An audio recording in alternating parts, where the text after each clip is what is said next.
여러분 안녕하세요. 네, 그동안 잘 지내셨습니까? 성경 필사. 네, 오늘은 민수기 32장부터 신명기 2장까지의 내용입니다. 이제 오늘로 또 민수기가 이제 끝나게 되는데요. 광야에서 있었던 하나님의 백성이 되어가는 과정, 네, 그것을 이제 오늘 정리를 하게 되고, 이제 새로운 신명기에 들어가게 되는 네, 그런 날입니다. 민수기 32장부터가 이제 오늘 우리가 다룰 이야기인데요. 미디안 전쟁 이후에 두 지파가 모세에게 찾아옵니다. 르우벤하고 갓 지파, 이 두 지파가 찾아와서 요단 동편의 땅을 요청하게 되죠. 그 땅을 얻을 수 있는데 우리가 원래 가나안 땅은 요단 서편에 있는 땅이거든요. 근데 동편의 땅을 주면 좋겠습니다. 우리가 보니까 우양을 키우기에 목축을 하기에 참 좋은 땅입니다라고 이야기를 하게 됩니다. 근데 모세가 사실 이걸 책망하게 되죠. 왜냐하면 정탐꾼을 보냈고 사람들은 순종하지 않았고 이런 상황인데 이 요단에 있는 땅을 동편을 달라고 하니까 이것에 대해서 책망을 하게 됩니다. 왜냐하면 너희가 그럼 요단을 건너지 않을 생각이냐 이렇게 이야기하는 거죠. 그래서 두 지파가 사실 타협안을 제시하는 겁니다. 우리에게 그 땅을 주시면 우리가 그 땅을 얻고 거기에 뭐 집을 짓고 또 우리의 가족을 거기에 두지만 요단 서편으로 갈 때 우리가 먼저 무장하고 먼저 가서 그곳을 얻기 위해서 전쟁할 때 선봉에 서겠습니다. 라고 요청을 하게 되죠.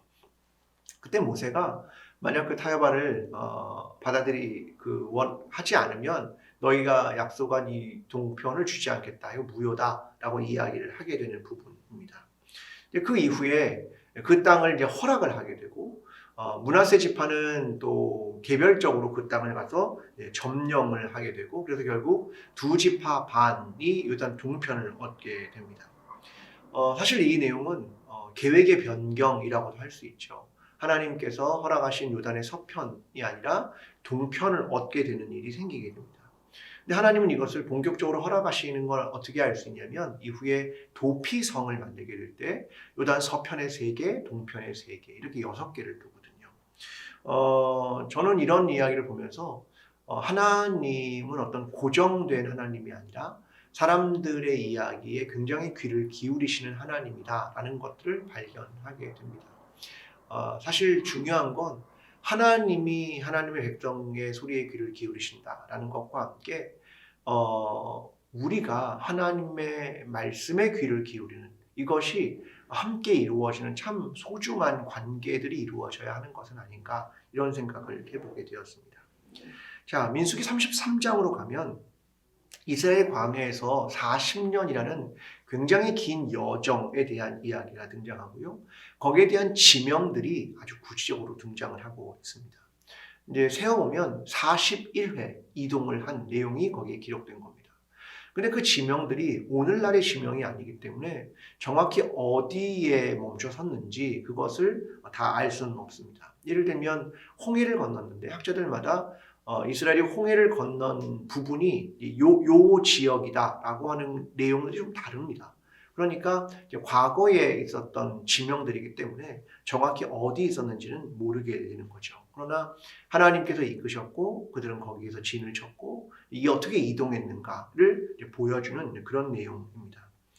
그리고 어떤 내용이 등장하냐면 아론이 40년 되는 해 5월 1일에 호르산에 올라가서 생을 마감합니다. 그의 날이 123세에 하나님의 부르심을 받게 되는 거죠. 이 내용들은 이런 겁니다. 하나님께서 하나님의 백성을 인도하셨습니다. 하나님께서 하나님의 사람의 길을 인도하셨습니다. 이 이야기가 이 33장의 주요 내용입니다. 그러면서 하나님께서 가나안 땅에 들어가서 할 일을 지시하시는데요. 본토인을 쫓아내고 우상과 산당을 부수고 너희가 정착해서 그 땅을 얻고 또 제비 뽑아서 분배해라 라는 이야기입니다. 하나님이 이제 가나안 땅에 들어갈 것이 얼마 남지 않은 것을 아시고 이런 여러 가지 내용들을 준비시켰다라는 겁니다.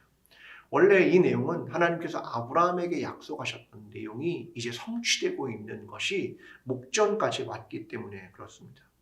하나님은 약속하신 것을 반드시 지키십니다. 그런 내용.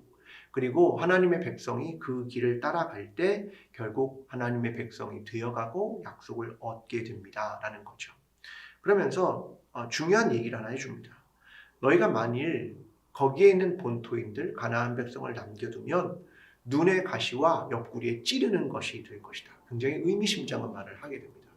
근데 결국은 이스라엘이 그들을 다 쫓아내지 않습니다. 결국 그들을 계속해서 괴롭히는 그런 존재로 남아있게 된다. 그 이야기를 하고 있는 게 33장입니다. 민수기 34장의 이야기는 이제 가나안 땅에 들어가서 9지파 반이 얻는 땅의 영역, 한계, 이런 것들을 설명하는 부분입니다. 그러면서 각 지파의 기업을 분할하는 책임자들을 만드는데요. 이게 왜 또 중요하냐면 원래 목축이라고 하는 건 땅을 계속 이동하죠. 그러니까 내 땅이라는 개념이 없는 건데 농경사회가 되면 결국 내 땅이라는 것이 생기게 되죠. 그러니까 뭐가 중요하냐면 분배라고 하는 것이 중요해지는 겁니다. 누군가는 욕심을 부리게 되고 누군가는 그것 때문에 분쟁이 이루어지니까 이 분배하는 자들이 어떻게 현명하고 지혜롭게 이것을 하는가, 그들이 어떻게 하나님의 뜻을 찾아가는가, 이것이 너무나 중요하다는 것을 경험하게 된다는 거죠. 민수기 35장의 내용은 레위인에게 준 성읍입니다. 자, 이제 9지파 반을 땅을 주는데 레위인은 땅을 주지 않았습니다. 그들은 가옥만 준 겁니다. 살 수 있는 집, 거기까지만 주고요. 또 성읍을 주는데 그 성읍은 48개를 레위인에게 줘야 됩니다. 그리고 성읍마다 약간의 목초지, 약 2000규빗 정도 되는 목초지, 그러니까 성읍을 중심으로 해서 2000규빗까지는 목초지로 그들에게 주었다라는 것입니다. 그러니까 레위인들은 자기들이 가지고 있는 독특한 역할 때문에 그렇죠. 성막에서 제사를 섬겨야 하는 그런 역할을 그들이 맡았기 때문에 이런 일이 벌어졌습니다. 이때 중요한 건 뭐냐면 사람들이 제대로 하나님께 제사를 드리는 것, 그들의 역할을 존중해 주는 것, 이런 것이 되게 중요했습니다. 근데 시간이 흐르면서 제사라는 것이 굉장히 흐려지게 되고, 그래서 레위인들이 그것으로 생계를 유지할 수 없자 떠돌이 생활을 하게 되고, 가난한 사람의 대명사, 그것이 레위인이 되기도 하는 그런 역사를 이스라엘이 만들어가게 됩니다. 이제 그 중에 48개의 레위인의 서급 중에 6개를 도피성으로 지정합니다. 부지 중에 실수로 사람을 죽인 자, 그들이 피할 곳, 이것이 도피성이죠. 하나님은 동쪽에 3개, 서쪽에 3개, 6개의 도피성을 마련합니다. 여기에 들어가는 절차들도 다 있고요. 장로들이 들어오면 거기에 대한 걸 다 이야기를 하고 조사하고 그리고 도피성에 머물 수 있게 합니다. 하나님은 살인한 사람들, 그 사람들에 대해서 사실 확실한 목격자가 필요합니다. 어떤 사람의 증언, 이것으로만 되는 것이 아니다. 이것이 되게 중요합니다. 또한 어떤 보석금을 낸다고 해서 이런 사람을 내보내는 것도 아닙니다. 중요한 건 생명이라고 하는 것이 얼마나 중요한가, 그것에 대한 이야기를 해주고 있습니다. 도피성이 나오는 방법이 유일하게 하나 있죠. 뭐냐면 대제사장의 죽음입니다. 누군가의 대속적 죽음이라고 하는 개념이고요. 이것이 신약에 가면 대제사장이신 예수 그리스도의 죽음과 연관이 되는 그런 복음의 내용과 연관되는 부분이 바로 이 도피성의 사람들의 구원에 관한 그런 내용들이 등장합니다. 자, 민수기 36장은 이제 마지막 장인데요. 민수기 27장에 있었던 슬로보앗의 딸들의 이야기가 여기에 반복적으로 등장합니다. 슬로보앗이 딸들밖에 없었고요. 5명의 딸들이 예를 들면 소를 제기하게 되는 거죠. 우리는 아버지의 기업을 받을 수 없습니까? 아들만 받을 수 있습니까? 우리 아버지는 아들이 없는데 어떻게 합니까? 그 질문을 하게 되는 민수기 27장의 내용이 마지막에 또 한 번 반복이 되고 있습니다. 왜 하나님은 이 이야기를 민수기의 마지막에 기록하셨을까? 거기엔 참 중요한 의미가 있다고 생각합니다. 민수기 전체는 광야에서 하나님의 백성이 되어가는 과정이라고 설명드렸습니다. 그러면 누가 하나님의 백성이냐라고 하는 것이라고 저는 생각을 합니다. 그러니까 사람들이 그동안 숫자에도 들지 못했던, 민수기의 숫자는 20세 이상의 남성들만을 했지만 여성들, 숫자에 들어가지 못했던 그들도 내 백성이다. 소외된 자들, 그들도 내 백성이다. 여성들도 내 백성이다. 그러니까 하나님께 생각하시는 백성이란 누구인가? 그것을 굉장히 많이 생각하게 하는 부분이라고 생각합니다. 하나님이 자기 백성에 대하여 갖는 그 마음, 그것이 느껴지는 것, 그것이 이 민수기의 마지막 이야기라고 생각합니다. 저와 여러분이 죄인이지만 하나님께서 우리에 대하여 어떤 마음을 가지고 계시고 우리를 하나님의 백성으로 보아주신다라고 하는 참 은혜의 말씀이 여기에 있다고 생각합니다. 자, 이렇게 이제 민수기가 마쳐지게 되고요. 이 이야기는 이제 신명기로 넘어가게 됩니다. 신명기는 원래 두 번째 주신 율법 혹은 다시 주신 율법 이런 뜻을 가지고 있습니다. 다시 말한다, 다시 적용한다 이런 뜻을 가지고 있는 게 신명기입니다. 이스라엘 백성이 이제 1세대, 출애굽 1세대가 죽고 다음 세대가 나타나는데 그들에게 하나님의 법이 무엇인가 그것을 모세가 다시 들려주는 이야기, 이게 신명기입니다. 신명기 17장 18절에 이렇게 이야기하는데요. 그들이 가나안에 들어간 이후에 모세의 율법의 복사본을 왕이 늘 들어야 하고 읽어야 했습니다. 이걸 제사장이 보관하고 이걸 늘 읽게 만들었다. 이런 기록들이 등장을 합니다. 그러니까 왕은 하나님의 뜻, 하나님의 법 이것을 늘 듣고 그리고 이것을 두려워해야 한다. 너희는 하나님을 잊으면 안 돼. 이것을 이야기했다라고 하는 그런 내용이거든요. 사실 이스라엘 백성이 사사기를 지나면서 가나안 땅에서 하나님을 잊어갑니다.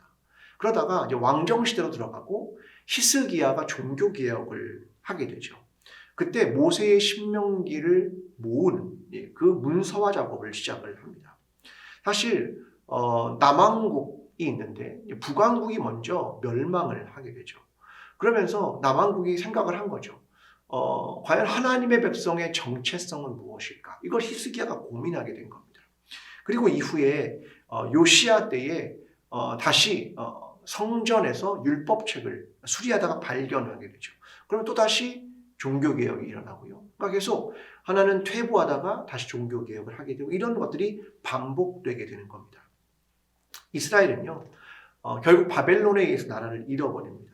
그리고 다시 그때부터 또다시 하나님의 말씀으로 돌아가게 되고 하나님의 말씀을 다시 붙들게 되고 그것을 기록하거나 다시 편집하거나 모으거나 이런 일들을 계속하게 됩니다. 그래서 이 내용을 총정리하고 있는 내용이 사실은 신명기라고 하는 법전입니다. 하나님의 말씀을 순종하면 복을 받고 또 하나님의 말씀을 순종하지 않으면 너는 벌을 받는다라고 하는 아주 중요한 주제를 가지고 이야기를 전개해 가고 있습니다. 하나님을 사랑하는 것, 하나님을 법을 지키는 것 이런 것들이 이야기되고요. 이후에 성경, 구약 성경을 이제 정리할 때 주전 5세기에 구약 성경을 다 정리할 때 위치를 놓을 때 신명기를 역사서 바로 앞에 두죠. 그러니까 모세 오경의 마지막이지만 역사서의 바로 앞에 두게 되는 그 이유들은 바로 하나님께서 원하시는 뜻, 그 법도를 지키는 것이 얼마나 이스라엘의 역사에 중요했는가 이걸 보여주기 위함이기도 합니다. 자, 이제 신명기 1장의 내용은 모세가 이제 이야기를 시작하는데 어디서 시작하냐면 모압에서 시작합니다. 모압 평지. 그러니까 아직 가나안에 들어가기 직전이죠.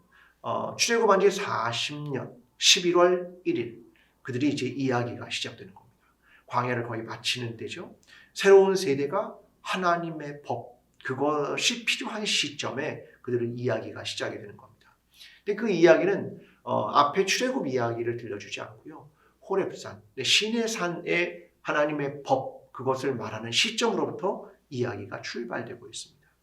그리고 그들이 광야 40년 동안 하나님의 말씀을 얼마나 따르지 않고 순종하지 않았는가 그 이야기를 계속해서 들려주고 있습니다. 그래서 다음 세대에 경종을 울리고 하나님의 백성이 되는 것이란 무엇인가 그것을 이야기합니다. 그리고 그들은 또한 제도를 정비하고 리더를 세워 나가죠. 그러면서 하나님께서 정말 원하시는 것, 이 전 세대가 왜 광야에서 그렇게 오랜 세월 동안 유랑해야 했는지 그 이야기를 들려주고 있는 겁니다. 신명기 2장은 이스라엘이 가나안을 통해서 이제 북쪽으로 올라가지 못하고 홍해 방향으로 후진을 하게 됩니다. 그러면서 에돔을 통과해야 하는데 하나님이 그걸 통과하지 못하게 하고 그들도 원하지 않습니다. 그때 하나님 이런 얘기를 하는 거죠. 그곳은 말이야 내가 에서의 후손에게 줄 거야 라고 하는 겁니다. 그러니까 그건 너희한테 준 게 아니야 라고 하는 거죠. 또 그뿐이 아니라 모압과 암몬도 마찬가지입니다. 그들은 말이야 롯의 후손이야. 내가 그들에게 그 땅을 준 거야. 그렇게 이야기를 하시는 겁니다. 자, 중요한 건 뭐냐면 한계를 알라는 겁니다. 너희에게 준 그 한계를 알아야 돼. 그게 참 살아가는 데도 되게 중요한 것 같습니다. 자기가 가진 한계, 땅의 한계, 자기의 영역 이런 것들 말입니다. 그리고 사람이 살아가는 것도 마찬가지죠. 오랜 세월, 38년의 세월을 살아가면서 결국 1세대가 다 죽어가거든요. 그러니까 자기의 한계를 알았어야 해. 그런 메시지가 계속 들려지는 겁니다. 시편은 이런 얘기를 하죠. 하나님께서 줄로 재어준 구역, 그곳은 참 아름답습니다. 저는 그 말을 항상 생각하면서 하나님께서 우리에게 한계를 주신 여러 가지 일들, 그 줄로 재어준 구역, 그 영역이라는 것이 하나님께서 우리에게 주셨다라고 하는 것을 감사하고 그 범위를 벗어나지 않고 그것을 감사하며 아름답게 살아가는 것, 이런 것들이 얼마나 중요한 것인가, 그런 것들을 우리에게 들려줍니다. 이제 민수기를 다 마치고 이제 신명기를 시작하면서 여러분 여기까지 잘 오셨습니다. 끊임없이 나는 지금 또 다른 세대인가, 다음 세대인가, 가나안에 들어갈 수 있는 세대인가, 하나님의 백성이 되어가고 있는가, 이런 것들을 끊임없이 생각하면서 하나님의 뜻과 하나님의 법을 주신 정신, 그 의미들을 깊이 있게 묵상하며 살아가는 저와 여러분이 되기를 간절히 기도합니다. 네, 이번 한 주간도 승리하시길 바랍니다. 감사합니다.